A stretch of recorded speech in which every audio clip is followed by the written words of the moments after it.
15 రోజులు గడిచాయి. ఆ రోజు ఉదయం సుచరిత వంట చేస్తుంటే రవి లోపలికి వచ్చాడు. సుచి, ఈరోజు మేము యాదగిరిగుట్ట వెళ్తున్నాం. నువ్వు కూడా వస్తావా అన్నాడు. ఎవరెవరు అడిగింది. నేను, హేమంత్, సుధాకర్. యాదగిరిగుట్టకి 2 కిలోమీటర్ల యువతల ఒకతను పొలం 10 ఎకరాలు అమ్ముతున్నాడట. ఒక బ్రోకర్ చెప్పాడు. హేమంత్, నేను అది చూడటానికి వెళ్తున్నాం. సుధాకర్ శ్రీలక్ష్మికి మొక్కు ఉందట, వస్తానని అంది. నువ్వు కూడా రా అన్నాడు. సుచరిత తల ఊపింది. తినటానికి ఏమైనా చేసి తీసుకురానా అంది. నీ ఇష్టం, నీ ఓపిక అన్నాడు. అత్తయ్య దగ్గర ఎవరుంటారు మరి? పక్కింటి పిన్ని గారిని కాస్త చూడమని చెబుదానులే అన్నాడు. పూరి కుర్మా కూడా చేస్తానన్నయ్య అంది. పేపర్ చూస్తున్న రవి, వద్దులేమ్మా, బిస్కెట్స్ ఏమైనా తీసుకువెళ్దాం అన్నాడు. వద్దు, అవి తిన్నట్టే ఉండవు, ఎంతసేపు క్షణంలో చేసేస్తాను అంది. ఈ 15 రోజుల నుంచి ఇటుక బట్టీలు ప్రారంభించే విషయం గురించి మాట్లాడడానికి హేమంత్, సుధాకర్ ఒకవేళ లేకుండా తరచుగా వస్తూనే ఉన్నారు. ఎన్నో పేర్లు ఆలోచించి చివరికి శుచి ఇండస్ట్రీస్ అనే పేరు ఖాయం చేశారు. ఒక్కోసారి భోజనం సమయంలో హేమంత్ ఉంటే అతన్ని భోజనం చేయమని రవి బలవంతం చేసేవాడు. హేమంత్ ఇప్పుడు ఆకలి లేదు, ఇంటికి వెళ్ళి తింటాను అంటే రవి, మా ఇంట్లో తినకూడదా అని నిష్ఠూరంగా అనేవాడు. సుధాకర్ వెంటనే, భోజనం దగ్గర మొహమాటం ఉండకూడదు. మా సుచరిత చేతి వంట ఒకసారి తింటే ఇంకోసారి నువ్వే మళ్ళీ అడుగుతావు. నాకేం మొహమాటం లేదు బాబు అనేవాడు. రవి చాలా బలవంతం చేయగా హేమంత్ భోజనానికి లేచాడు. ఆ ఇంట్లో వాష్ బేసిన్ లాంటి సౌకర్యాలు ఏవీ లేవు. అతను చేయి కడుక్కోవడానికి రవి గ్లాస్తో తెచ్చి చేతి మీద నీళ్లు పోస్తుంటే పెరట్లో సన్నజాజి పందిరి కుదుట్లో కడుక్కున్నాడు. హేమంత్ మొహమాటంగా తప్పనిసరిగా భోజనానికి కూర్చున్నాడు. రాసుకునే టేబులే. భోజనం అప్పుడు గది మధ్యకి జరిపేసి దాని మీద ఉండే పుస్తకాలు తీసేస్తారు. భోజనాలు అవగానే యథాప్రకారం రాసుకోవడానికి, చదవటానికి వీలుగా గోడ కానించి జరిపేస్తారు. అతి మామూలు గాజు ప్లేట్లు, స్టీలు గ్లాసులతో మంచినీళ్లు సుచరిత వడ్డించసాగింది. భోజనం నోట్లో పెట్టుకోగానే హేమంత్ చకితుడయ్యాడు. వంకాయ కూర ఎన్నడూ తిననంత రుచిగా ఉంది. పుదీనా చట్నీ కొబ్బరితో కలిపి ఎంత బాగా చేస్తారని అతనికి తెలియదు. రసం, అందులోకి అప్పడాలు, వడియాలు సుచరిత వడ్డిస్తుంటే సుధాకర్, వేయమ్మా, నా తిండి నీకు తెలుసుగా అనేవాడు. హేమంత్ చేతులు అడ్డం పెట్టి చాలు చాలు అంటే రవి మొహమాట పడుతున్నాడమ్మా, నువ్వు వెయ్యి అంటే సుచరిత అన్నగారు వత్తాసు చూసి ధైర్యం చేసి వేసేసేది. హేమంత్కి భోజనం పూర్తి చేసి లేచేసరికి రోజు తను తినేదానికంటే ఎక్కువ తిన్నట్టుగా అనిపించింది. భోజనం ఏర్పాట్లో napkin, dining table, dinner set లాంటి ఆర్భాటాలు లేకపోయినా భోజనం మాత్రం రుచిగా, శుచిగా, హాయిగా తిన్న భావన కల్పిస్తోంది. సుచరిత వంట బాగా చేయడం నిజంగా చిత్రమే. అతను లేచి చేయి కడుక్కోవటానికి వెళ్ళగానే అక్కడ నీళ్లు లేవు అంటూ సుచరిత చెంబుతో నీళ్లు తెచ్చి అతని చేతి మీద పోసింది. సుచరిత అన్నగారికి అలా పోయటం అలవాటైనా దినచర్యగా యాంత్రికంగా చేసేసినా అతనికి మాత్రం మొహమాటంగా అనిపించింది. భోజనాలు అవగానే రవి ప్లేట్లు చేయడంలో చెల్లెలికి సాయం చేశాడు. సుధాకర్ గ్లాసులు కడిగి టేబుల్ గోడకు జరిపి పుస్తకాలు పెట్టాడు. అయ్యయ్యో, హేమంత్ భోజనానికి వస్తాడనంటే కాస్త పాయసమైనా చేసేదాన్ని అంటూ రాజమ్మగారు వాపోయింది. నువ్వు భయపడకత్తయ్యా, మేము సుష్టిగానే తిన్నాం అన్నాడు సుధాకర్ వచ్చి ఆవిడ గదిలో ఒకపొడి డబ్బా వెతుకుతూ. నేను ఈ మంచంలో పడ్డాను, పిల్లలకి అర్ధాకలి భోజనాలే అంటూ బాధపడింది ఆవిడ. లే అత్తయ్య, సుచరిత కంచంలో పెట్టి భోజనం తెచ్చింది. రవి ఆవిడని లేపి కూర్చోబెట్టాడు. సుచరిత చెంచాతో తినిపిస్తుంది. ఆవిడ చేతులు, కాళ్ళు కీళ్లవాతంతో కదలనివ్వకుండా బాధిస్తున్నాయి. ముందు గదిలో పడకుర్చీలో కూర్చుని పుస్తకం తిరిగేస్తున్న హేమంత్కి రవి ఆవిడని వెనక నుంచి ఆసరా ఇచ్చి పట్టుకోవడం, సుచరిత తినిపించడం చూస్తే చిత్రంగా అనిపించింది. అతనికి తన నాయనమ్మ గుర్తుకు వచ్చింది. ఆవిడకి పక్షవాతం వచ్చింది. మంచంలో నుంచి లేవటం కష్టంగానూ ఉండేది. పనివాళ్ళు పెడితే భోజనం పెట్టినట్టు, లేకపోతే లేదు. ఒక్కోసారి ఆవిడ గదిలో సాయంత్రం వేళ లైటు వేయటం కూడా ఎవరికి గుర్తుండేది కాదు. తల్లికి చెల్లికి ఎంతసేపు పోట్లాటలు. అక్కగారేమో ఎప్పుడొచ్చినా భర్తకి ఏదో ఒకటి ఖరీదైన వస్తువు కావాలని సనుగుడు. భోజనానికి నలుగురూ కలిసి కూర్చున్నప్పుడే ఆ వాదన ప్రారంభించేది. మాట పెరిగేది. వాళ్ళు భోజనాలు చేయకుండా లేచి వెళ్ళిపోయేవారు. భోజనం అంతా నౌకర్లు తినగా మిగిలిన చెత్తకుండీ పాలే. మళ్ళీ ఆకలేస్తుంది అంటూ టిఫిన్లు. అతనికి రాను రాను రవి ఇంటికి తన ఇంటికి తేడా స్పష్టంగా కనిపించసాగింది. రాజమ్మగారు తనకి ఉన్న డబ్బు పెట్టి పిల్లలిద్దరినీ చదివించింది. కన్న తల్లిలా సాకింది. ఆమెకి అనారోగ్యంతో సమయం ఆసన్నమైంది. సుచరిత, రవి ఇద్దరు ఆవిడని కంటికి రెప్పలా ఏ లోటు లేకుండా చూస్తున్నారు. గమనించి చూస్తుంటే ఈ ఇంట్లో వారి మధ్య సంబంధ బాంధవ్యాలు ఎంతో బాగున్నాయి. తమ ఇంట్లో అలా స్పర్ధలు ఎందుకున్నాయి? మనిషికి మనిషికి మధ్య ఏమిటో అర్థంగానే అడ్డుకోవడం. ఒకరితో ఒకరికి నీతో నాకేం పని లేదు అనేటటువంటి అహంభావం. ఆ తర్వాత కూడా చాలాసార్లు రవి అతన్ని తమతో భోజనానికి పిలిచేవాడు. ఇప్పుడిప్పుడే హేమంత్కి మొహమాటం కాస్త తగ్గింది. రవి ఇంట్లో భోజనం ఒక హాయి అయిన అనుభవంలా ఉంటుంది. ఒక్కోసారి సుచరితని వంట వద్దని తమతో పాటు హోటల్కి భోజనానికి తీసుకువెళ్ళేవాడు. హేమంత్కి బాగా తెలిసిన 5 స్టార్ హోటల్ అది. హేమంత్ వెళ్ళగానే పరిశుద్ధుడైన అతన్ని చూసి మేనేజర్ ఎదురు వచ్చి గ్రీట్ చేసి టేబుల్ దగ్గరకు తీసుకువెళ్ళి ఏం కావాలి అని హేమంత్ని అడిగి నోట్ చేసుకుని వెళ్ళి బేరర్కి చెప్పేవాడు. ఆ ప్రత్యేకత చూస్తే సుధాకర్కి ముచ్చట వేసేది. ఎంతైనా డబ్బుంటే వచ్చే గౌరవం వేరు. అందుకే అందరూ డబ్బు సంపాదించాలని ఆరాటపడతారు. ఆ గౌరవానికి ట్యాక్స్ బిల్లుకి మరో 20 రూపాయలు పెరుగుతుంది నవ్వుతూ అన్నాడు హేమంత్. అదేమిటి అన్నాడు సుధాకర్. అంతే కదా మరి, మామూలుగా అయితే నేను 10 రూపాయలు టిప్పు ఇస్తాను, ఇప్పుడు ఇంకో 20 ఎక్కువ పెడతాను. సుధాకర్ కనుబొమ్మలు ఎగరేశాడు. అంటే గౌరవానికి ట్యాక్స్ కట్టడం అన్నమాట. అంతే కదా అన్నాడు రవి. సుచరిత విప్పారిన నేత్రాలతో ఆ వాతావరణం చూస్తోంది. ఇక్కడ ఈ హేమంత్ పూర్తిగా వేరుగా కనిపిస్తున్నాడు. అతనికి ఎంత గౌరవ ప్రతిష్టలు! అతనితో కలిసి వచ్చినందుకు తమకే ఒక ప్రత్యేకత. సుచరిత మొహమాట పడుతుంటే హేమంత్ బలవంతం చేసి ప్రత్యేకంగా తెప్పించిన డిష్లు తిని తీరాలని బలవంతం చేసేవాడు. మీ ఇంట్లో నన్ను బలవంతం చేయలేదు అనేవాడు.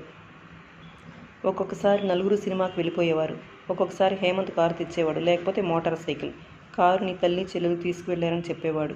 ఒక్కోసారి అర్ధరాత్రి వెళ్ళి టీ పెట్టమనేవాడు. సుచరిత నిద్రకళతో లేచి టీ కలిపి ఇచ్చేది. రాను రాను పరిచయం పెరిగింది. సుచరిత సంకోచం లేకుండా అతనితో మాట్లాడసాగింది. ఈరోజు యాదగిరిగుట్ట వెళ్తున్నాం అనేసరికి సుచరితకి ఉత్సాహం వచ్చింది.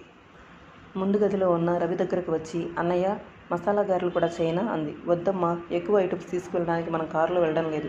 హేమంత్ మోటార్ సైకిల్ మీద వస్తున్నాడు అన్నాడు. సరే అని లోపలికి వెళ్ళిపోయింది సుచరిత. మేనత్తకి ఇబ్బంది లేకుండా కాఫీ కలిపి ఫ్లాస్క్లో పోసింది. త్వరగా భోజనాలు చేసి రెడీ అయ్యారు. 11 గంటలకల్లా సుధాకర్ శ్రీలక్ష్మి వచ్చారు. శ్రీలక్ష్మికి నగలు పూలు అంటే చాలా ఇష్టం. ఉన్నవారి అమ్మాయిని అని తెలియచేయాలి అన్నట్టు నగలు చాలా పెట్టుకుంటుంది. సాధారణంగా ఎప్పుడూ సిల్క్ చీరే కట్టుకుంటుంది. ఎప్పుడు చూసినా అప్పుడే అలంకరించుకుని ఎక్కడికో వెళ్ళాలన్నట్టుగా ఉంటుంది. శుచి, ఇదిగో నీకు కూడా పూలు తెచ్చాము అంటూ బారుడు కనకాంబరాల దండ సుచరిత జడలో తురిమింది. శుచి, నువ్వు కాస్త చెప్పమ్మా, ఎప్పుడు గంగిరెద్దులా అలా అన్ని నగలు పెట్టుకోవద్దని అన్నాడు సుధాకర్. బాగుంది, ఉన్న నగలు ఎందుకు, పెట్టుకోవడానికే కదా అంది శ్రీలక్ష్మి. పెట్టుకుని ప్రదర్శించు. సెకండ్ షో సినిమాకి వెళ్ళి వస్తుంటే ఎవడైనా నా బుర్ర బద్దలు కొట్టి నిన్ను నీ నగలు ఎత్తుకుపోతాడు అన్నాడు సుధాకర్ చిరాగ్గా. ఇంతలో హేమంత్ రానే వచ్చాడు. అదిగో అన్నగారు రానే వచ్చారు అంది శ్రీలక్ష్మి. శ్రీలక్ష్మి హేమంత్ని 1-2 సార్లు మాత్రమే చూసింది. అయినా అన్నగారు అంటూ చుట్టరికం కలిపేసింది. రవిని కూడా అన్నయ్య అనే అంటుంది. సుధాకర్ హేమంత్ని కెమెరా తెచ్చావా అని అడిగాడు. ఇదిగో చూపించాడు. అదెందుకు అన్నాడు రవి. నేనే తెమ్మన్నాను, ఫోటోలు తీసుకుందాం అన్నాడు సుధాకర్. సుధాకర్ శ్రీలక్ష్మి ఒక స్కూటర్ మీద, రవి సుచరిత ఒక స్కూటర్ మీద, హేమంత్ తన మోటార్ సైకిల్ మీద. సుచరిత తెస్తున్న బుట్టను చూసి ఇదేమిటి అన్నాడు హేమంత్. ఆకలేస్తే తినడానికి అన్నాడు సుధాకర్. ఒక్క 2 గంటలు ఆగలేవా అన్నాడు హేమంత్. స్కూటర్స్ స్టార్ట్ అయ్యాయి. యాదగిరిగుట్టకి యువతల పొలం రైతుతో హేమంత్, రవి, సుధాకర్ మాట్లాడుతుంటే సుచరిత, శ్రీలక్ష్మి దూరంగా చెట్టు కింద కూర్చున్నారు. శ్రీలక్ష్మి ఒకటే గొడవ పెడుతోంది. నువ్వైనా బావకు చెప్పు శుచి, మా నాన్నకి అతనికి ఒక క్షణం పడదు. మా నాన్న మాత్రం ఏమంటాడు, డబ్బు జాగ్రత్తగా ఖర్చు పెట్టుకోండి అంటాడు. బావేమో పిచ్చి సరదాలు, డబ్బు నీళ్ళలా ఖర్చు చేస్తారు. సుచరిత శ్రీలక్ష్మి చెప్పింది వింటూనే దూరంగా ఉన్న వాళ్ళని చూస్తోంది. రైతు ఖాళీగా ఉన్న భూమిని చూపిస్తూ ఏదో చెబుతున్నాడు. వాళ్ళు ముగ్గురు అతనితో ఆ పొలం అంతా తిరిగి చూస్తున్నారు. ముగ్గురులో హేమంత్ పొడవు. రైతుతో మాట్లాడడం కూడా అతనే ఎక్కువ చేస్తున్నాడు. మధ్య మధ్యలో రవి ఏదో అంటున్నాడు. బావ ఇల్లరికం ఒప్పుకోవడం లేదు. కాస్త నువ్వు రవి చెప్పి ఒప్పించండి శుచి అంటోంది శ్రీలక్ష్మి. ఇలాంటి విషయాలు ఎవరికి వారే నిర్ణయాలు చేసుకోవాలి లక్ష్మి. ఒకరు చెప్తే వినాల్సినవి కావు. ఎందుకంటే కష్ట నిష్ఠురాలు భరించేది మీరు అంది. అవుననుకో, కానీ బావకి రవి అన్నయ్య అంటే చాలా గురి. చెబితే వింటాడు కదా అని ఏది పడితే అది చెప్పకూడదు. దేనికైనా హద్దుండాలి అంది సుచరిత. అదే నిజమే అనుకో, నా బాధ నాది. బావ ఇది వింటేనే ఈ వ్యాపారం ఇల్లు ఇస్తానంటున్నాడు అంది శ్రీలక్ష్మి. ఇంతలో హేమంత్, రవి, సుధాకర్ వచ్చారు. వారం రోజుల్లో రిజిస్టర్ చేయించుకుంటాం హేమంత్ రైతుకి చెప్పాడు. రవి స్కూటర్ ఎక్కే ముందాగి వెనక్కి తిరిగి ఆ భూమిని కలిగి చూస్తూ అన్నాడు. హేమంత్, నా భవిష్యత్తు ఈ భూమి కొనుగోలుతో ప్రారంభమవుతుంది అన్నాడు. 15 గంటలో యాదగిరిగుట్టపైకి వచ్చేశారు. గుడి ఇప్పుడే మూసేశారు అన్నారెవరు. కాస్త ముందు వస్తే బాగుండేది అన్నాడు హేమంత్. ఇదేమిటి, ఇదేదో అపశకునంలా ఉంది. వ్యాపారం ఖాయం చేసుకుని దండం పెట్టుకుందామని వస్తే గుడి మూసేశారు అన్నాడు సుధాకర్. చీ, నోరుముకి రవి కసిరాడు. నాకు ఆకలేస్తుంది అన్నాడు సుధాకర్. ఇంకెందుకు ఆలస్యం, క్యారియర్ విప్పేస్తే సరి, అది ఖాళీ అయ్యే వరకు శాంతి ఉండదు అన్నాడు రవి. ఈ లోపల ఫోటోలు తీసుకుందాం అన్నాడు హేమంత్ కెమెరా తీస్తూ. టిఫిన్ తిన్న తర్వాత ఆకలి ముఖాలతో ఫోటోల్లో బాగుండవు అన్నాడు సుధాకర్. సుచరిత క్యారియర్ తెచ్చింది. రవి జంపకాన తెచ్చి పరిచాడు. హేమంత్ దూరంగా పెట్టకోడ దగ్గర నిలబడి కెమెరాల నుంచి గుడిగోపురం వ్యూ చూస్తున్నాడు. సుచరిత ప్లేట్లో టిఫిన్ తెచ్చి అందరికీ ఇచ్చింది. ఒక ప్లేట్ హేమంత్కి తీసుకువచ్చింది. టిఫిన్ తింటున్న సుధాకర్ని హేమంత్ ఫోటో తీశాడు. ఈ ఫోటో బాగా వస్తుంది, ఇలా చూడండి అన్నాడు. అతను సుచరితని ఒకసారి మీరు, ఒకసారి నువ్వు అంటాడు. అతని సంబోధన ఒకసారి మీరు అంటూ దూరంగా, ఒకసారి దగ్గరగా నువ్వు అంటూ, పరిచయం ఎక్కడ నిలవాలో తెలియనట్టు తారట్లాడుతున్నట్టుగా ఉంటుంది. అతను ప్లేట్ తీసుకుని కెమెరా సుచరితకి ఇచ్చి అందులో నుంచి ఎలా చూడాలో చూపించాడు. కెమెరాల నుంచి చూస్తుంటే సుచరితకి ఫక్కున నవ్వు వచ్చింది. సుధాకర్ ముందు పరిచిన గిన్నెలు ఉన్నాయి. అతను ప్లేట్లో తింటుంటే బకాసురుడులా అవన్నీ తనే తినటానికి పెట్టుకున్నట్టుగా ఉంది. సుధాకర్ శ్రీలక్ష్మి దగ్గరికి వస్తే చెంగులు ఆక్కుని చెమట తుడుచుకుంటున్నాడు. తీయండి హేమంత్ తొందర చేశాడు. ఎలా అంది గాబరాగా. ఆ స్క్వేర్ గీతల మధ్య ఉండాలి. కెమెరా అడ్జస్ట్ చేసి మీరు బాగుంది అనుకున్నప్పుడు వేరుని ఇక్కడ నొక్కండి అన్నాడు. సుచరిత శ్రీలక్ష్మి కొంగు వదలమని కోపంగా చూస్తుంటే టక్కున నొక్కింది. అన్నయ్య నేను ఫోటో తీసేశాను ఉత్సాహంగా అరిచింది. రవి తిరిగి చూశాడు. మీ అన్నయ్యని తీయండి హేమంత్ సుచరిత ఉత్సాహం చూసి ప్రోత్సహించాడు. సుచరిత తీస్తుంటే చేతుల్లో కెమెరా తనే సరిగ్గా పట్టుకునేటట్లు చూపిస్తూ సరిగ్గా ఇటు తిరిగి నిలబడి అన్నయ్య అంది. రవి ఇటు తిరిగి నవ్వుతూ నిలబడ్డాడు. సుచరిత తీసింది. హేమంత్ టిఫిన్ తింటుంటే సుచరిత కెమెరాని ప్రాణప్రదంగా చేతుల్లో అపురూపంగా పట్టుకొని నిలబడింది. తను ఫోటోలు తీసింది. రేకి రాయాలి, ఫోటోలు వస్తాయా, తనేం తప్పు చేయలేదు కదా. సుచరిత చాలా ఆనందంగా ఉంది. హేమంత్ టిఫిన్ తింటూ అందులో రీల్ వచ్చేటప్పుడే లోడ్ చేశాను, మీకు ఇష్టమైనవి తీయండి అన్నాడు. నిజంగా తీయమంటారా అంది. నిజంగానే. ఫోటోలు పాడైపోతాయేమో, పర్వాలేదు, కెమెరా ఏం చెడిపోదు, పోతే రీల్ వేస్ట్ అవుతుంది. నిజంగా తీయనా అంది. నిజంగా తీయండి అన్నాడు హేమంత్. సుచరిత కెమెరాని అపురూపంగా పట్టుకున్న వైనం చూస్తే నవ్వు వచ్చింది అతనికి.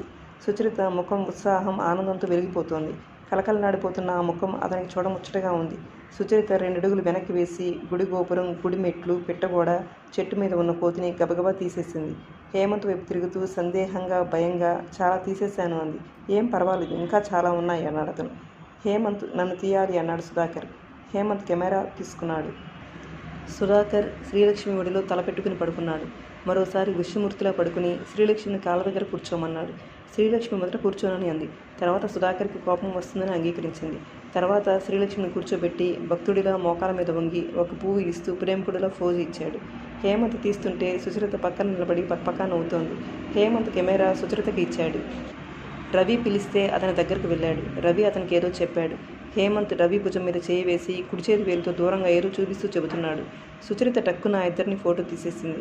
హేమంత్ రవిని సుచరితని కలిపి తీశాడు. సుచరితను ఒంటరిగాను శ్రీలక్ష్మితోనూ తీశాడు.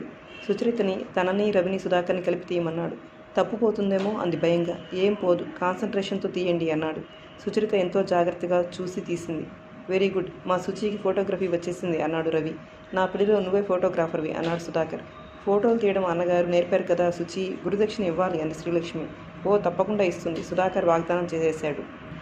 హేమంత్ సుచరిత వైపు చూశాడు. ఆ ముఖం మనోజ్ఞంగా సంతోషంగా అపురూపంగా వెలిగిపోతోంది.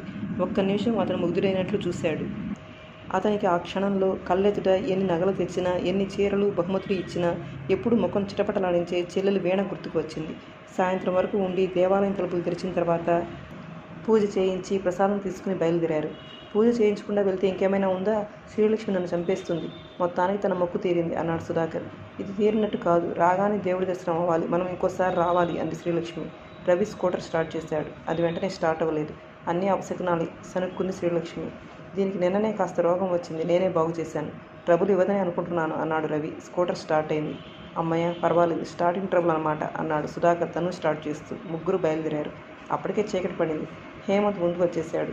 సుధాకర్ కనిపిస్తున్నాడు. రవి స్కూటర్ కనిపించలేదు. హేమంత్ మోటార్ సైకిల్ ఆపాడు. సుధాకర్ కూడా దగ్గరికి వచ్చాడు. రవి రావటం లేదేమిటి అన్నాడు హేమంత్. అదే శ్రీలక్ష్మి చెబుతుంటే నేను చూస్తున్నాను అన్నాడు సుధాకర్. 10 నిమిషాలు చూశారు. రవి జాడలేదు. మీరు ఇక్కడ వెయిట్ చేయండి, నేను వెళ్ళి చూసి వస్తాను అన్నాడు హేమంత్ మోటార్ సైకిల్ వెనక్కి తిప్పుతూ. హేమంత్ వెళ్ళిన పావుగంటకి తిరిగి వచ్చాడు. రవి స్కూటర్ రావడం లేదు. హేమంత్ వెనుక సుచరిత ఉంది. అదేమిటి, రవి ఏడి అన్నాడు సుధాకర్.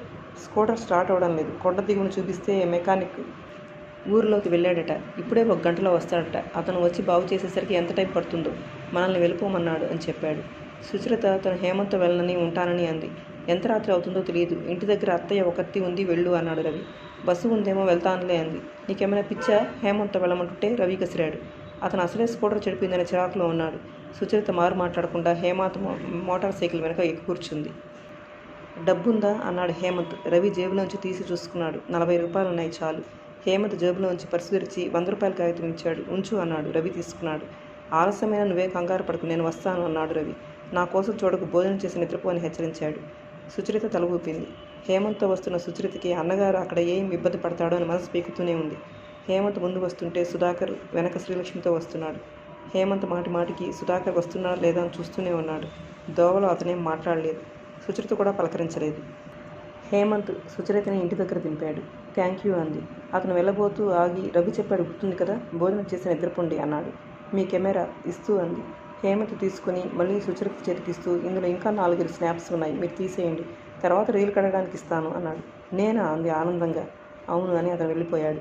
సుచరిత కెమెరాని అత్యంత ప్రేమైన వస్తువులా చూస్తూ గదిలోకి వచ్చింది. వచ్చావుటే అమ్మ, సుందరమ్మ గారు చూసి అప్పుడే వెళ్ళింది. రవి ఏడి, వెనక వస్తున్నాడు అత్తయ్య అంది. రవి రాలేదు అంటే ఆవిడ కంగారు పడుతుంది. సుచరిత స్నానం చేసి బట్టలు మార్చుకుని ప్రసాదం తెచ్చి అత్తయ్యకి పెట్టింది. దర్శనం బాగా అయిందా అంది ఆవిడ. సుచరిత తన గదిలోకి వచ్చింది. ఎదురుగా టేబుల్ మీద హేమంత్ ఇచ్చి వెళ్ళిన కెమెరా ఉంది. సుచరిత ఆ టేబుల్ దగ్గర కూర్చుని గడ్డానికి 2 చేతులు ఆనించుకుని దాన్నే చూడసాగింది. ఈరోజు ఎంత అద్భుతం జరిగింది. తను ఫోటోలు తీసింది. ఇంకా 4 సొంతంగా తీయబోతోంది. సుచరితకు పట్టలేనంత ఆనందంగా, ఉత్సాహంగా అనిపిస్తోంది. జీవితంలో అనుకోకుండా ఏదో ఘనకార్యం చేసినంత సంబరంగా ఉంది. లేచి గది అంతా గిరగిరా తిరుగుతూ డ్యాన్స్ చేయాలనిపిస్తోంది. సుచరిత టేబుల్ సొరుగులాగి అందులోని తెల్ల కాగితం తీసుకుని రేణుకి ఉత్తరం రాయసాగింది. డియర్ రేణు అంటూ ప్రారంభించి ఆ రోజు జరిగిందంతా అక్షరం పొల్లుపోకుండా రాసింది. రేణు, ఈరోజు నా జీవితంలో ఒక మంచి అద్భుతం జరిగిందని అనుకుంటున్నాను అని రాసి ఆపి మళ్ళీ కెమెరా వంక చూసింది. ఆ కళ్ళతో దాని వంక అలా చూస్తుంటే ఎంతో సంతోషం వరదలా పొంగి వచ్చేస్తోంది. 4 రోజుల తర్వాత హేమంత్ సాయంత్రం వేళ రవి అంటూ వచ్చాడు. హాల్లో సుధాకర్, శ్రీలక్ష్మి కూడా ఉన్నారు. అరే, మీరిద్దరూ కూడా ఇక్కడే ఉన్నారా? ఫోటోలు వచ్చాయి అంటూ కవర్లో నుంచి తీసి అక్కడ టీపాయ్ మీద పెట్టాడు. ఏవి? శ్రీలక్ష్మి, సుధాకర్ ముందుకు వంగారు. లోపల ఉన్న సుచరిత కూడా వచ్చేసింది. అసలు నేను తీసిన ఫోటోలు వచ్చాయా? ఓ, ఎక్సలెంట్గా వచ్చాయి తన్నే చూస్తూ అన్నాడు హేమంత్. ఆహా, ఏం ఫోజు విష్ణుమూర్తిలా శ్రీలక్ష్మి సుధాకర్ ఎగతాళి చేస్తోంది. అబ్బా, నా మొహం ఎలా ఉందో, చీచి ఎంత జిడ్డుగా ఉందో సుధాకర్ చేత్తో నుదిరి మీద కొట్టుకున్నాడు. నేను చివరన తీసినవి? సుచరిత ఆతృతగా అడిగింది. మార్వలెస్గా ఉన్నాయి. హేమంత్ ఫోటోల్లో అడుగున ఉన్న ఫోటోలు వెతికి తీసి ఇచ్చాడు. రవి, సుధాకర్, శ్రీలక్ష్మి తన ఫోటోలు చూసుకునే ధ్యాసలో ఉన్నారు. ఏవి? హేమంత్ వెనక్కి వచ్చి అతని బెరుగు మీద నుంచి చూస్తూ అంది సుచరిత. హేమంత్, ఈ 4 ఫోటోలు నాకు చాలా అద్భుతంగా ఉన్నాయి. 4 వేళ్ల మధ్య పేక ముక్కల్లా పట్టుకుని చూపిస్తూ అన్నాడు. ఓ బాప్రే, అబ్బా, ఇవి నేను తీసినవేనా? సుచరిత అరిచేతులు గుప్పెళ్ళుగా మార్చుకుని బుగ్గల్ని నొక్కుంటూ ఆనందంతో అంది. నువ్వు తీసినవే. మొదటి రీల్లోనే గురువుకు మించిన శిష్యురాలు అనిపించుకున్నావు. ఇవి 4 ఒకదానికి మించి ఒకటి బాగున్నాయి అంటూ ప్రశంసించాడు. కూర్చున్న హేమంత్ అతని భుజం మీద నుంచి సుచరిత ఆ ఫోటోల్ని మరీ కన్నార్పలేనట్టు చూస్తున్నారు. అందులో ఒకటి పక్కింటి వాళ్ళ విరగబూసిన పూలతీగ, ఆల్మండ్ పూలు ఎంత అందంగా ఉంది. రెండోది చింపిరి తలతో, చిరిగిన బట్టలతో జోల్లో పిల్లాడిని వేసుకుని ఆడుకోవడానికి చేయి చాచిన యువతి. ఆ ఫోటో చాలా దీనంగా ఆమె పేదరికాన్ని, నిస్సహాయతని అద్భుతంగా చూపిస్తూ క్లోజప్లో ఉంది.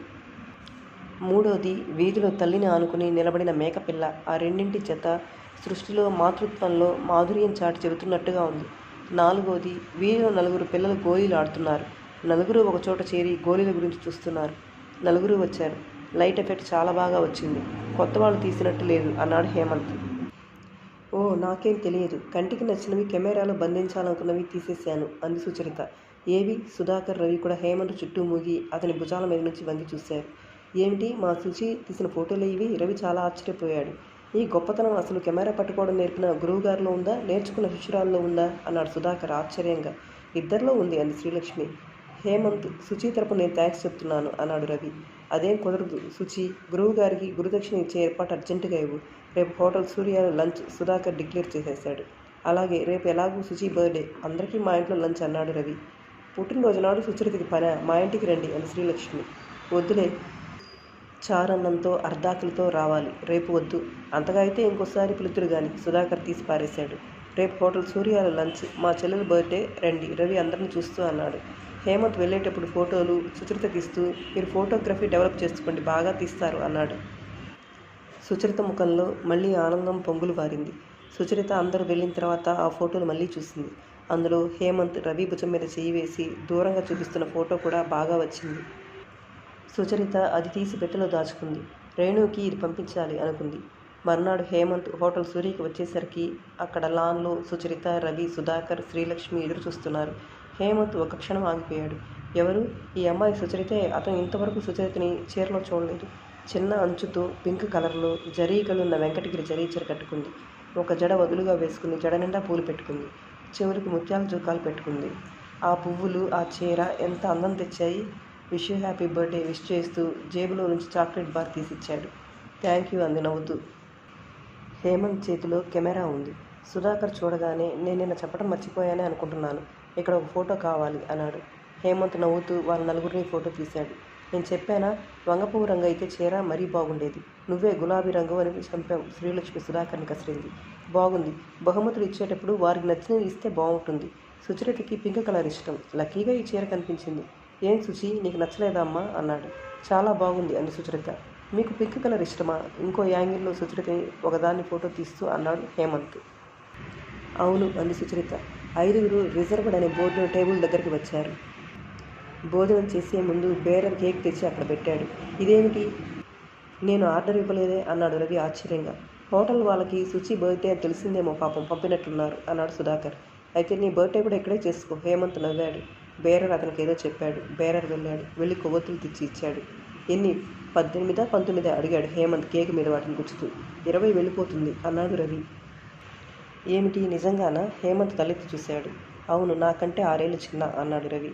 నాకు కేక్ రహస్యం తెలిసిపోయింది అన్నగారు. మీరు ఆర్డర్ ఇచ్చారు అవునా అంది శ్రీలక్ష్మి. అరే నీదా అన్నాడు సుధాకర్. సుచరిత కొవ్వొత్తులు ఊతుంటే ఒకటి, రవి సుచరిత చేయి పట్టి కేక్ కోయిస్తుంటే మరోటి, రవి చెల్లెలికి కేక్ తినిపిస్తుంటే ఇంకోటి. హేమంత్ చకచకా ఫోటోలు తీశాడు. బేరర్ భోజనం తెచ్చాడు. భోజనం చేసే ముందు Hemant Sucharita many happy returns of the day అంటూ చేతిలో కెమెరా సుచరిత చేతికి అందించాడు. సుచరిత కెమెరా అందుకుని తన బ్యాగ్ పక్కన పెట్టుకుంది. థ్యాంక్స్ చెప్పవేం శుచి అన్నాడు సుధాకర్. దేనికి అంది. అంత విలువైన బహుమతి నీకు ఇచ్చినందుకు. నాకా? నీకేమైనా మతిపోయిందా? ఊరుకొస్తుందా? ఆయన పక్కన పెట్టమని ఇచ్చారు అంది. కాదు, ఆ కెమెరా నీకు పుట్టినరోజు బహుమతిగా ఇచ్చాను అన్నాడు హేమంత్. ఏమిటి? సుచరిత కళ్ళు నమ్మలేనంత ఆశ్చర్యంగా పత్తికాయల్లా అయ్యాయి. నాకా? కెమెరాని అతన్ని మార్చి మార్చి చూస్తూ అంది. నీకే. ఫోటోలు తీయడంలో నీ ఉత్సాహం చూస్తే ఇదే నీకు సరైన బహుమతి అనిపించింది. సుచరిత కెమెరాని ఇంకా నమ్మలేనట్లుగా చూస్తూ చేతిలోకి తీసుకుంది. సందేహం తీరిందా? ఇప్పుడైనా థ్యాంక్స్ చెప్పు గుర్తు చేశాడు సుధాకర్. సుచరిత హేమంత్ వైపు చూస్తోంది. ఆ కళ్ళు ఆనందంతో వెలిగిపోతున్నాయి. సుచి థ్యాంక్స్ చెప్పు అన్నాడు రవి తగ్గుస్వరంతో. థ్యాంక్ యూ వెరీ మచ్ తడబడుతూ అంది. సుచరిత కెమెరాని ఒడిలో పెట్టుకుంది. భోజనం చేస్తూ మధ్య మధ్యలో దానివైపే అపురూపంగా చూసుకుంటోంది. హేమంత్ చిరునవ్వుతో సుచరిత ముఖంలో ఆనందం గమనిస్తున్నాడు. అతను గతంలో ఎంతమందికో బహుమతులు ఇచ్చాడు. అది చాలా యాంత్రికంగా ఉండేది. కానీ ఈరోజు అతనికి ఇవ్వటంలో ఒక ఆనందం కలుగుతోంది. సుచరిత పొందిన ఆనందం, సంభ్రమం అతని గుండెల్లో ప్రతిస్పందనలా అనిపిస్తోంది. సుచరిత చెంపల్లో ఎరుపు చీర రంగుతో పోటీ పట్టడం అతను గమనించాడు. రవి వాళ్ళ ఇటుకవాముల పని చురుకుగా సాగుతోంది. కట్టడం ప్రారంభించాడు. కూలీలను కాంట్రాక్ట్కి ఇస్తున్నారు. రవి ఒక్క నిమిషం ఇంట్లో ఉండటం లేదు. బిజినెస్కి శుచి ఇండస్ట్రీస్ అని పేరు పెట్టారు. అయ్యో, వీడు తిండి తిప్పులు ఇప్పుడే మానేశాడేమిటి అంటూ రాజమ్మగారు మొత్తుకుంది. సుచరిత కెమెరా తీసుకుని మధ్యాహ్నం బయటికి వెళ్తోంది. వేటిని తీయాలా అని ఆలోచిస్తోంది. హేమంత్ వచ్చినప్పుడు తీసిన ఫోటోలు చూపించేది. అబ్బా శుచి, నీ ఫోటోలు గొడవ తర్వాత ముందు నన్ను హేమంత్తో ఈ పని విషయం మాట్లాడని రవి ఒక్కసారి విసుక్కునేవాడు. పర్వాలేదు, ఒక నిమిషం ఉండు రవి అని హేమంత్ ఓపిక్గా సుచరిత ఫోటోల్లో చేసిన తప్పుల గురించి చెప్పేవాడు. కొన్నిటిని ఇంకా కాస్త లైట్ అడ్జస్ట్ చేస్తే ఇంకా ఎంత బాగా వస్తాయో తెలియజేసేవాడు. ఆ కెమెరా కాదు కానీ శుచికి ఒకటే పిచ్చి అయిపోయింది. మొన్న పండక్కి చీర కొనుక్కోమని డబ్బు ఇస్తే రీలు కొనుక్కొని తెచ్చింది అన్నాడు రవి. హేమంత్కి ఆ ఇల్లు ఇప్పుడు బాగా చనువు అయిపోయింది. సరాసరి ఇంట్లోకి వచ్చేస్తాడు. అతని కోసం ప్రత్యేకంగా డైనింగ్ టేబుల్ సర్దనవసరం లేదు. రవి సుధాకర్ లాగానే గోడవారికే పుస్తకాలు పక్కకు జరిపి భోజనం చేస్తాడు. తిన్న ప్లేట్ తీసి తనే వంటింట్లో పెట్టేస్తాడు. ఒక్కోసారి టేబుల్ దగ్గర రవి, హేమంత్ రాత్రి పొద్దుపోయే వరకు అతని కుటుంబ విషయాలు మాట్లాడుకునేవారు. హేమంత్ తన కుటుంబ చికాకులు చెప్పేవాడు. రవి శ్రద్ధగా విని తనకు తోచిన సలహాలు చెప్పేవాడు. హేమంత్, మీ ఇంటి బాధ్యత నీ మీదనే ఉంది. మీ నాన్నగారు పోయారు కాబట్టి ఆ బరువు బాధ్యతలు ఇక నీవే. అన్నిటినీ నువ్వే ఓర్చుకోవాలి. ఒక్కొక్కసారి చాలా విసుగొస్తుంది రవి. నాన్న చేసిన ఈ అప్పులు తీర్చి ఇంటిని నిలపడానికి నా జీవితం చాలదేమో అనిపిస్తుంది. ఒక్కొక్కసారి ఈ బాధలన్నీ వదిలించుకుని ఏ ఫారెన్లోనూ ఉద్యోగం చూసుకుందామని అనిపిస్తుంది. నా ఫ్రెండ్ ఒకతను ప్రసాద్ న్యూజెర్సీలో ఉన్నాడు. అతను నన్ను వచ్చేయమని ఒకటే పోరు పెడుతున్నాడు. చెల్లికి పెళ్లి చేయాలి. ఈ అప్పులు వాళ్ళు నన్ను ఎక్కడికి వెళ్ళినా వదలరు. వాళ్ళ నుంచి నాకు విముక్తి లేదు. ఉన్న ఆస్తి అమ్మి తీరుద్దామంటే అది సగం అప్పులు కూడా తీరవు. రవికి హేమంత్ని చూస్తే జాలేసింది. అతని బాధలు వింటుంటే తను ఎంత అదృష్టవంతులో తెలిసి రాసాగింది. చెల్లి పెట్టిన అన్నం తిని మంచం ఎక్కితే కమ్మటి నిద్ర గాఢంగా వచ్చేస్తుంది. రవి విషయాలు, అతని విషయాలు, వ్యాపార విషయాలు అవి మాట్లాడుతుంటే ఒక్కోసారి పొద్దుపోయేది. శుచి 2 కప్పులు టీ అని లేపి అడిగితే సుచరిత నిద్రమత్తులో అలాగే వెళ్ళి టీ కలిపి తెచ్చి ఇచ్చేది. ఆ రోజు హేమంత్ వచ్చేసరికి రవి ఇంట్లో లేడు. రవి లేడా అని అడిగాడు హేమంత్. లేదు, బజార్కి వెళ్ళాడు. సైట్ దగ్గరికి వెళ్ళాలట. నువ్వు వస్తే కూర్చోమని చెప్పమన్నాడు అంది రాజమ్మగారు. ఈరోజు నాకు వీల్లేదా ఆంటీ? ఆ మాటే చెప్పడానికి వచ్చాను. మా ఇంటికి బంధువులు వచ్చారు. నేను వాళ్ళతో వేరే చోటుకి వెళ్ళాలి అని వెళ్తుంటే సుచరిత ఇంతలో అక్కడికి వచ్చింది. చేతిలో ఒక ప్యాకెట్ ఉంది. ఇది మీకోసం తెచ్చాను అంది. ఏమిటది? వెళ్ళబోతున్న అతను ఆగి అడిగాడు. మీకు నా గురుదక్షిణ. మీకు నచ్చింది, నాకు చాలా నచ్చింది ఇస్తున్నాను. ఏమిటది అన్నాడు. సుచరిత కాగితం తీసి చూపించింది. జ్ఞానముద్రలో బుద్ధుడు. చాలా బాగుంది అన్నాడు. నిజంగా మీకు నచ్చిందా అంది. నిజంగా నచ్చింది అన్నాడు. మీకు నచ్చదేమోనని భయపడుతున్నాను. బుద్ధుడి పీఠం మీద అడ్డంగా హేమంత్కి అభిమానపూర్వకంగా సుచరిత అని రాసి ఉంది. హేమంత్ నవ్వాడు. Thank you. అది మీ దగ్గరే అట్టపెట్టండి, తర్వాత తీసుకువెళ్తాను అన్నాడు. నేను పని మీద వెళ్తున్నాను, ఏమీ అనుకోవద్దు అన్నాడు. అతను వెళ్ళిపోయాడు. సుచరిత ఆ బొమ్మను తెచ్చి తన మంచం ఎదురుగా ఉన్న అల్మారాలో కెమెరా పక్కన పెట్టింది.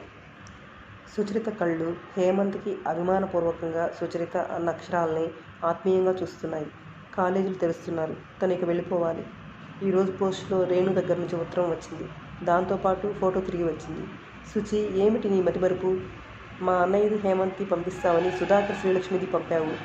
సెలవులు అయిపోతున్నాయిగా, నేను మామయ్య గారింటికి వెళ్తున్నాను. ఫోటోలు ఇక ఈ అడ్రస్కి పంపకు, కాలేజీలో చూస్తాను. మీ అన్నయ్యది ఒక ఫోటో ఇక్కడే ఉంటే పట్టుకురా. మీ ఇద్దరు కలిసి ఉన్నది నా ఎదురుగా ఉందనుకో అంటూ రాసింది. సుధాకర్ విష్ణుమూర్తిరా, శ్రీలక్ష్మి అతని పాదాల చెంత లక్ష్మీదేవిలా కూర్చుని ఉన్న ఆ ఫోటో చూసి సుచరిత పక్కున నవ్వింది. సుచరిత ఈ మధ్య ఎందుకో మనసు అత్యంత ఉల్లాసంగా ఉంటుంది. అత్తయ్య సనుగుడు మీద విసుగు రావటం లేదు. సుధాకర్ గ్లాసు కింద వదిలేసిన ఓపికగా తీస్తోంది. రవి వచ్చాడు. అతని చేతిలో స్టాంప్ మీద టైప్ చేసిన కాగితాలు ఉన్నాయి. శుచి, ఈ కాగితాల మీద సంతకం పెట్టమ్మా అన్నాడు. సుచరిత పెన్ తీసుకుంది. సంతకం పెట్టబోతుంటే రవి చేయబట్టి ఆపు చేస్తూ అన్నాడు. శుచి, ఆ కాగితాలు ఏమిటో తెలుసా? ఏవో ముఖ్యమైనవి అయి ఉంటాయి అంది స్టాంపును చూస్తూ. ఈ వ్యాపారం కోసం మనం ఈ ఇల్లుని సేట్ దగ్గర తాకట్టు పెట్టి డబ్బు అప్పు తెస్తున్నాను. సుచరిత అప్పటికే సంతకం పెడుతూ, నాకెందుకు చెబుతావు అన్నయ్య అంది. లేదమ్మా, ఈ ఇల్లు మన ఇద్దరి పేరు మీద ఉంది కదా, అత్తయ్య అలా రిజిస్టర్ చేసింది. నువ్వు కాదంటే ఇది కుదరదు. సంతకం ఎక్కడ పెట్టను? నేను చెప్పింది విన్నావా? నీకు తెలియకుండా చేయడం నాకు ఇష్టం లేదు. నువ్వు ముందు ఆ కాగితాలు చదువు. సంతకం ఎక్కడ పెట్టాలో చెప్పన్నయ్యా. రవి సంతకం పెట్టాల్సిన చోటు చూపిస్తూ, నేను ఈ వ్యాపారం గురించి చేసే ప్రతి చిన్న అప్పు నీకు తెలియకుండా చేయను. అత్తయ్య నీకు ఇచ్చిన నగలు కూడా అమ్మేస్తున్నాను. నీకెప్పుడో చెప్పాను ఆ నగలు నేను పెట్టుకోనని అంది సుచరిత సంతకం చేస్తూ. ఇల్లు తాకట్టు పెట్టిన విషయం గొడవ చేస్తుందేమోనని అత్తయ్యకి చెప్పడం లేదు శుచి. నీ పెళ్ళి ఉందని అత్తయ్య భయం. నా పెళ్లి గురించి ఇప్పుడేం తొందర లేదులే అన్నయ్య, నువ్వు నీ ఇష్టం వచ్చినట్టు చెయ్యి అంది. రవి భోజనం అయింది. అతను లెక్కలేవో రాసుకుంటున్నాడు. రాజమ్మ గారికి సుచరిత సగ్గుబియ్యం చావ తాగించింది. ఆవిడ సుచరిత చేయి పట్టుకుంది. నువ్వు ఊరు వెళ్ళేది ఎప్పుడమ్మా అంది. వచ్చే గురువారం అత్తయ్య. కాసేపు నా దగ్గర కూర్చోవేమ్మా. నువ్వు వెళ్తే మళ్ళీ ఎప్పుడు వస్తావో ఏమిటో. మీ అన్నయ్యకి నీ పెళ్లి తొందరే లేదు. ఇప్పుడు ఈ వ్యాపారంలో పడ్డాడు. ఇక మాటే వినిపించుకోడు. రవి, ఎప్పుడు చేస్తావురా దీని పెళ్ళి? సంబంధాలు దొరకద్దా అత్తయ్య? మనం ఇంట్లో కూర్చుంటే మన దగ్గరికి వస్తాయో ఏమిటి? కాస్త కాళ్ళతో నడిచి కళ్ళు పెట్టుకుని చూడాలి. ఆ రోజు నడుస్తూనే ఉన్నాను, చూస్తూనే ఉన్నాను. ఏం చూస్తున్నావురా? ఎదురుగా ఉన్న మనుషులు కూడా నీకు కనిపించరాయి. మన హేమంత్ లేడు, ఎంత బుద్ధిమంతుడు, ఎంత స్నేహంగా ఉంటున్నాడు. వాళ్ళందరినీ రోజు చూస్తున్నావు. ఒక్కసారైనా నీకు ఆలోచన వచ్చిందా? హేమంత్ని మన సుచరితను చేసుకోమని అడగరాదు? అత్తయ్య అప్పటికే రాసుకుంటున్న ఫైల్ గిరాటు కొట్టినట్టు వదిలేసి రైలు వచ్చాడు. నీకు అసలు బుద్ధి ఉందా? పెద్దతనంతో మతి పూర్తిగా పోయింది. ఎవరిని పడితే వారిని అలా అడగొచ్చా? ఈ మాట ఇంకోసారి అన్నావంటేనా అంటూ అరిచాడు. హేరా, కొడతావా ఏమిటి? నీకు బుద్ధి లేదురా? వయసు వచ్చిన ఆడపిల్లని ఇంట్లో పెట్టుకుని హాయిగా నిద్రపోతున్నావు. ఈ దిగులతో నేను 6 నెలల ముందే చేస్తాను. ఎదురుగా పిల్లాడు కనిపించాడు కాబట్టి అన్నాను. అది తప్పేనా? అత్తయ్య ఊరుకో వారించింది సుచరిత. ఇప్పుడు నేనేం అంత తప్పు మాట అన్నానమ్మా? తప్పున్నారా? ఇలా వాగేమని తెలిస్తే హేమంత్ మన ఇంటి ఛాయలకు కూడా రాడు తెలుసా? రాకపోని బుద్ధి తక్కువ మాటలు ఎప్పుడు అనకే, ఆశకు అంతు ఉండాలి. అన్నయ్య ఊరుకో. సుచరిత అతన్ని అవతలికి తోసింది. తప్పేముందిరా? ఈడు చూడు బాగుంది, వయసు సరితూగే పిల్లలు. నువ్వు అడిగితే తప్పేమిటి? కాదంటే పోని. నువ్వు ఊరుకో అత్తయ్య. సుచరిత కసిరింది. నేను ఇప్పుడు ఏమన్నానే అమ్మా? నేను కాస్త హరి అన్నానంటే వీడు అసలు నీ పెళ్లి చేస్తాడా అని భయంగా ఉంది. నాకు లేని భయం నీకెందుకు అత్తయ్య అంది సుచరిత. ఆవిడ గారికే బాధ్యత అంతా, ఇక్కడ ఇంకెవరికీ లేదు రవి కోపంగా అన్నాడు. అన్నయ్య నువ్వైనా ఊరుకో. సుచరిత అతన్ని శాంత ప్రచారం చూసింది. కొన్ని మాటలు ఊరుకొని ఇవమ్మ, జవాబు చెప్పాలని ఉంది. కోపం తెలియని వాళ్ళకు కూడా కోపం తెప్పిస్తాయి. ఏమిటి విన్నస? రాజమ్మగా నరిచింది. ఊరికే నా మీద అరుస్తావు కానీ ఏమైనా పౌరుషం ఉంటే తనకి వెంటనే సంబంధాలు వెతికి పెళ్లి చెయ్యి. నీకు చేత కాదంటే చెప్పు, రేపు నేనే హేమంత్ని అడిగేస్తాను. ఆ మాట ఇంకోసారి అన్నావంటేనా? రవి గుప్పిడి బిగించి రైలు వచ్చాడు. అబ్బా అన్నయ్య ఊరుకో.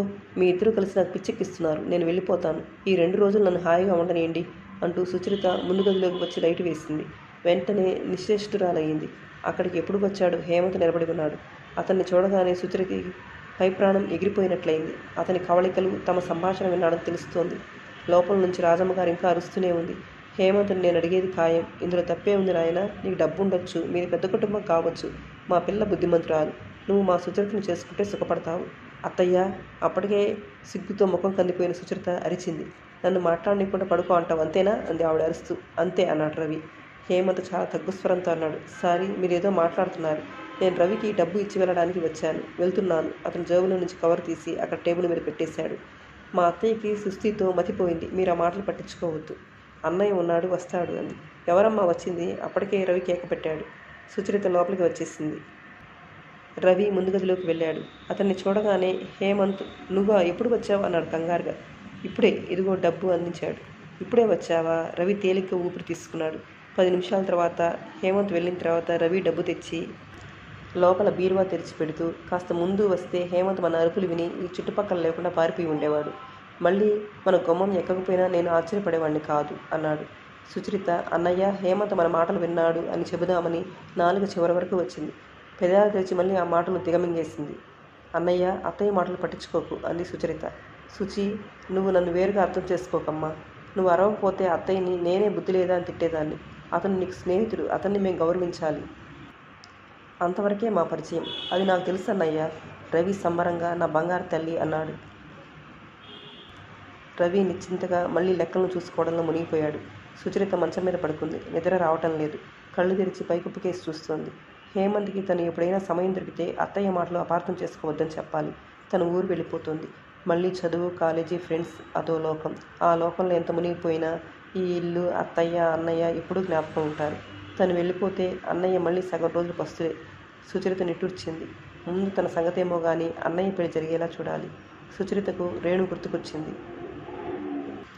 రేణు మాటలు, ఆ కవ్వింపు ఉత్తరాలు అన్నయ్య అంటే ఇష్టం ఉన్నట్టే అనిపిస్తోంది. రవి, అన్నయ్య, రేణు, ఓహ్, ఇద్దరూ తనకు ప్రాణమే. రేణు తనకి వదినగా వస్తే చాలా బాగుంటుంది. ఆ ఇద్దరి నీడలో తన జీవితం ఎప్పుడు ఇలాగే నవ్వుతూ తుళ్ళుతూ సాగిపోతుంది. తన వెంట ఏదైనా మాట రప్పించాలని రేణు చాలా ప్రయత్నిస్తుంది. మీ అన్నయ్యకి భారీగా సరే, ముందు నీకు ఎలాంటి వదిన గారు కావాలో చెప్పు అంటూ నిలదీసింది ఒకసారి. బాగుంది, చేసుకునేవాడు భరించేవాడు వాడిష్టం. నాకు తెలుసులే, మీ అన్నయ్యకి ఎంత ఇష్టమైనా ఆ రాబోయే వ్యక్తి నా చెల్లెలతో ఎలా ఉంటుందా అని ముందే సత్యశోధన చేస్తాడు. రేణు, నా విషయం నాకంటే నీకే బాగా తెలిసినట్లుందే అంది నవ్వుతూ. అవును, నువ్వు మీ అన్నయ్య గురించి చెప్పి చెప్పి ఎప్పుడెప్పుడు చూస్తానా అని నాలో ఎంత కుతూహలం రేకెత్తించావు. తీరా అతన్ని చూస్తే నువ్వు చెప్పింది చాలా తక్కువ అనిపించింది. చాలా మంచివాడు. ముఖ్యంగా నిన్ను అంత ప్రాణంగా చూస్తుంటే నాకే ఈర్ష్య అనిపిస్తోంది రేణు. రవి లాంటి అన్నయ్య దొరకడం అదృష్టం అంటాను. అందరు అన్నయ్యలు అలా చూస్తారని అనుకోను. మా సుశీల అన్న సుబ్బు ఉన్నాడే, అతను సుశీల్ని ఎంత ఏడిపించుకొని తింటాడో తెలుసా. సుశీల్ అంటే పరమ ద్వేషం అనుకో. ఇద్దరు ఎప్పుడు కత్తులు నూరుతుంటారు. మా అన్నయ్య మంచివాడని అందరూ అంటారు. ఆ విషయం అందరికంటే ముందే నాకు ఇంకా తెలుసు అనేది తను. మీ అన్నయ్యకి భారీగా రాబోయే అమ్మాయి చాలా అదృష్టవంతురాలు. అలా ఎందుకంటున్నావు అనేది తను. మీ అన్నయ్య కాదు, నువ్వు కూడా చాలా బాగా చూస్తావు. ఆ అమ్మాయికి డబుల్ బెనిఫిట్ అనమాట. సుచి, చెప్పవే, నాకు ఇప్పుడే ఈర్ష్య వచ్చేస్తుంది. నీకెందుకమ్మా ఈర్ష్య? మధ్యలో చిలిపిగా అంది తను. ఏమో, నాకు నువ్వు పరిచయం అయిన తర్వాత నీ ప్రేమాభిమానాలు నా పట్లే ఉండాలి అనిపించేది. మీ అన్నయ్యని చూసిన తర్వాత ఇంకా అనిపిస్తోంది. నీ మాటలు చూస్తుంటే, మా అన్నయ్యని చూస్తుంటే నీకు చాలా ఆలోచనలు వచ్చినట్లున్నాయే అంది తను. అంటే ఇప్పటికి అర్థమైందన్నమాట తమరికి. అసలు ఎంతకీ అర్థం కాదేమోనని నాకు నీరసం వచ్చేస్తుంది. ఇంతలో బెల్ వినిపించడంతో లేచి వెళ్ళారు. తను, అన్నయ్య పుట్టినరోజుకి గ్రీటింగ్ కార్డ్ పంపిస్తుంటే తనతో పాటు కింద రేణు కూడా విషెస్ తెలియజేసింది. అన్నయ్య థ్యాంక్స్ తెలియజేశాడు. రేణు అవతరం లాక్కుని దాచుకుంది. సుచరితకి ఆ జ్ఞాపకాలు కళ్ళ ముందు కదులుతుంటే పెదాల మీద చిరునవ్వు